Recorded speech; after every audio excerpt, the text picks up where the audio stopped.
masabi mo po para kay Mamara sa binigay niyang tulong? Napakabait na at matulungan siya. Tutulungan niya ang mga mahihirap. Pati mga bata, tutulungan. Sa mga katulad namin na mawawala na sa mundo, tinutulungan. Salamat po na yun. At saka, sana babalik ulit si Mamara. Ano ka rin, pila ka ulit. Salamat po. Pwede pa kita makuha na mensahe lang para kay Mamara? Ay, si Mara naman lagi talagang binoboto ko. Ang butante, yung mutuan. Alam mo, magandang sa ano yan. Kasi, siyenta mo lang kasi, dati nagtatrabaho sa baka. Siyenta mo lang, yun ang lagi namin kausap. Kandidato yung anak niya, hindi ano na namin. Pinatanggap din namin. So, ano masabi mo kay Mamara Tamundong? Mabait. Hindi na mo. Talagang pupunta po siya dito sa namin. Ayan, salamat po, Nay.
May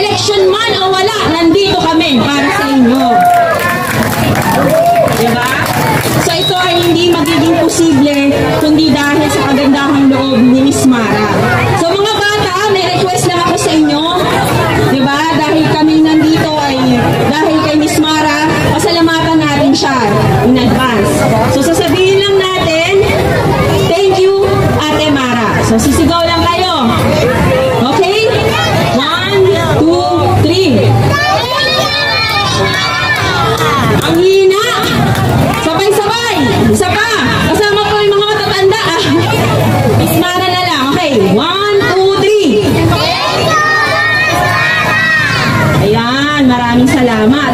So of course, no, nandito kami hindi lang para magbigay ng konting tulong sa inyo.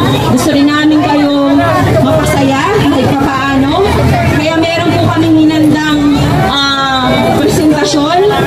So tinatawagan ko ang Maras Dancers.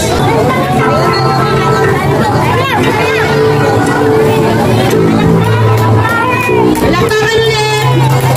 Lakasan yung palakpak natin! Energy!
Sa sobrang pagmamahal sa inyo, ang batang San Andres Bukid, Miss Mara Tamundo.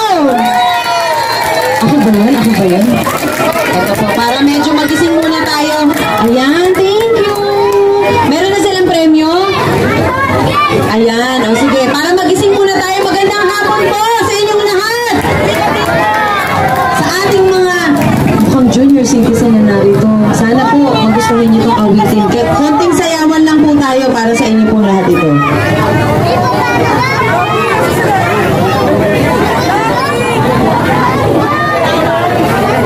Mga bata, sayaw tayo!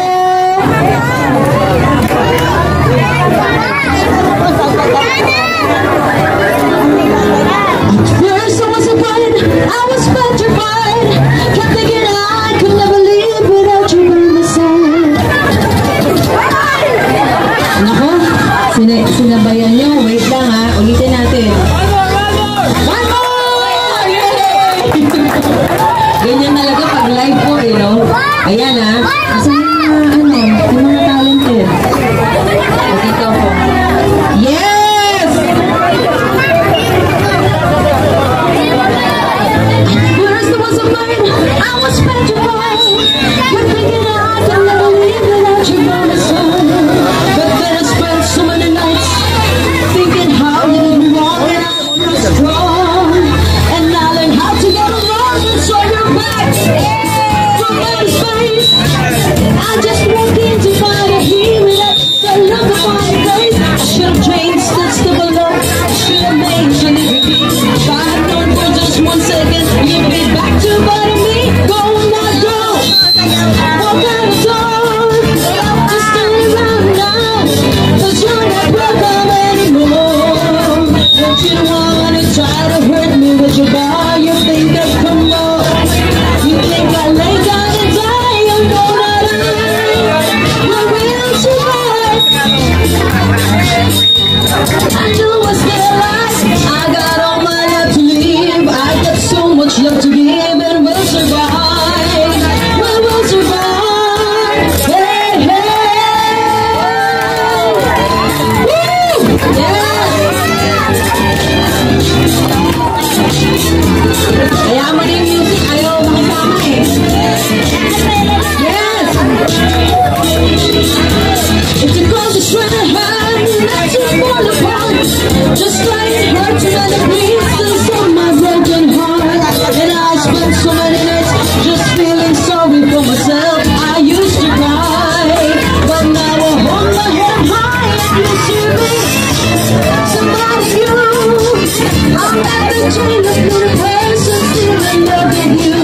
And so you felt like going in and just expect me to agree. Well now I'm saving all my love for someone who's loving me. Go now, go.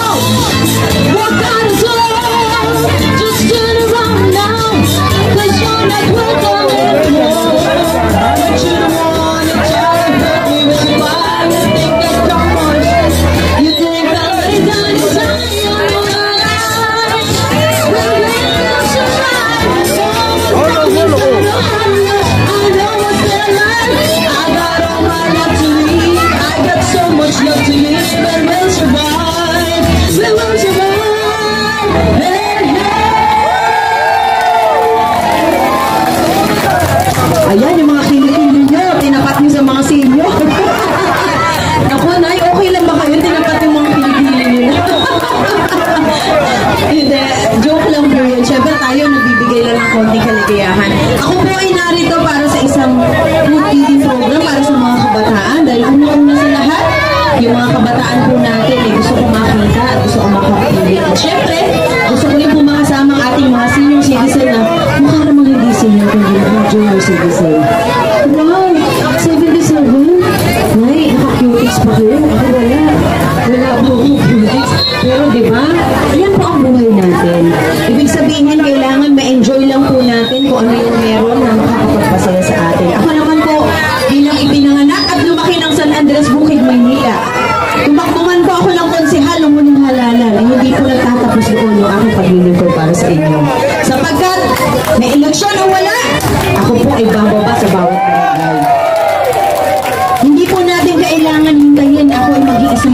ko. At hindi po natin kailangan hintayin na magkaroon ng eleksyon para bumaba. Sapagkat tayo po ay tunay na tutulong kaya kahit anong oras, kahit na anong panahon, ako po ay bababa sa bawat barangay. Para sa ating mga kabataan, yes, thank you po.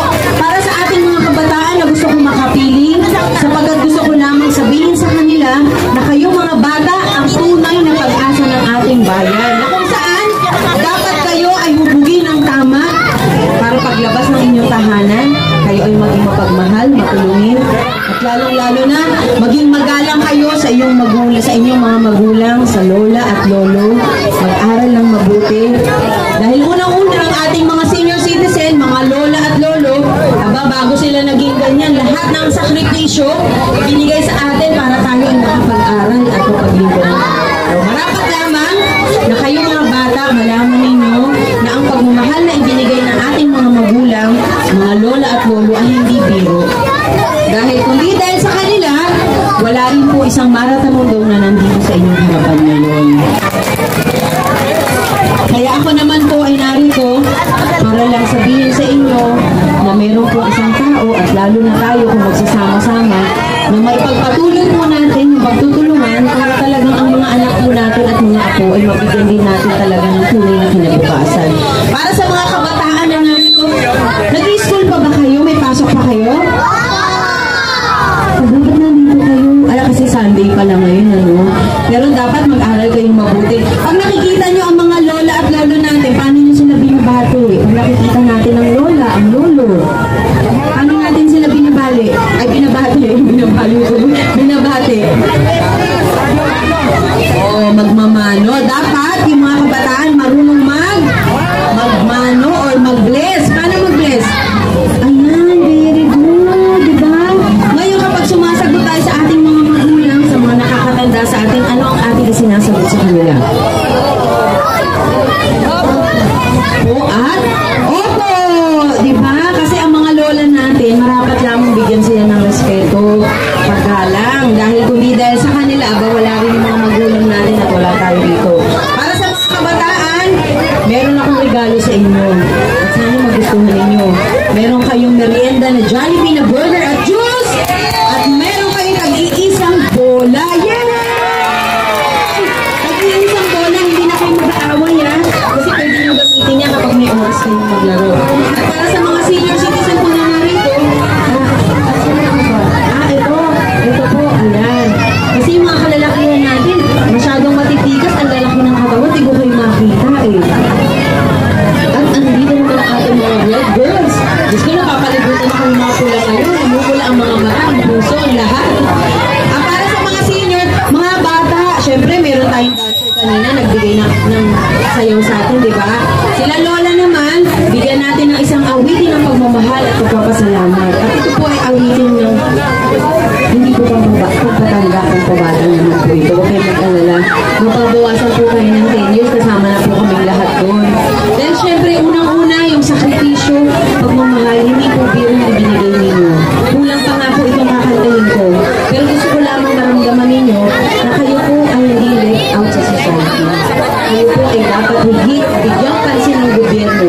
Na direct ang benepisyo ay matanggap ninyo dahil sa edad po ninyo yan, dapat ay stress. Dapat yung benepisyo bumababa na po sa inyo. O ayan mga bata, sandali lang ha, kakantahan lang natin sila lola ha. Okay na ba sa inyo? Kakanta rin kayo?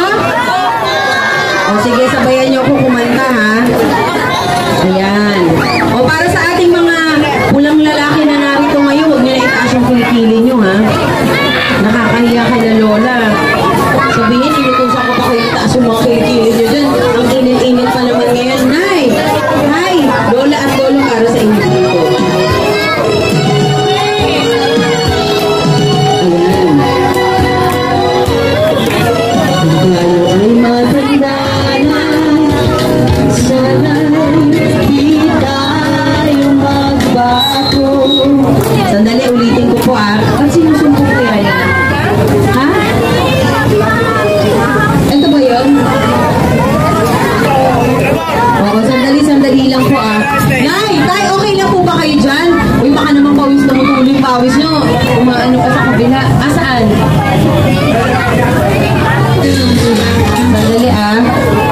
Ako, ito ang mahirap. Napapawisan pa. Ay, say hi kay la Lola. Naku, Diyos ko, wala ng energy. Sandali ayaw mo po nito eh. Ito ba? Ayan, okay. Naku, pasensya na kayo. Ganito talaga pag live. Bawal mo tayo mag-tape ng boss.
Alam po ninyo yung pagputi ng buhok, maraming dahilan po yan eh. It's either stress ka, o senior ka na talaga, o wala kang oras magpaitim ng buhok, o dahil ikaw ay proud na maging senior. Kung alin po, ano man sa lahat po ng yun, ako po ay proud sa inyo.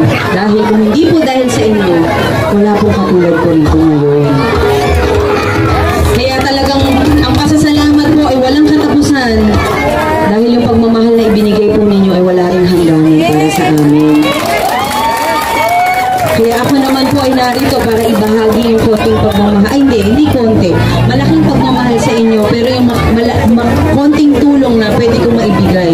Ngayon pa lang ay gusto ko na pong ibahagi sa inyo na kayo pong narito ngayon lahat. Bibigyan ko po kayo ng tagwa 1,000 pesos each. Pandagdag lamang po ng gamot ninyo. Alam ko naman pong hindi kalaki ng halaga, pero yan po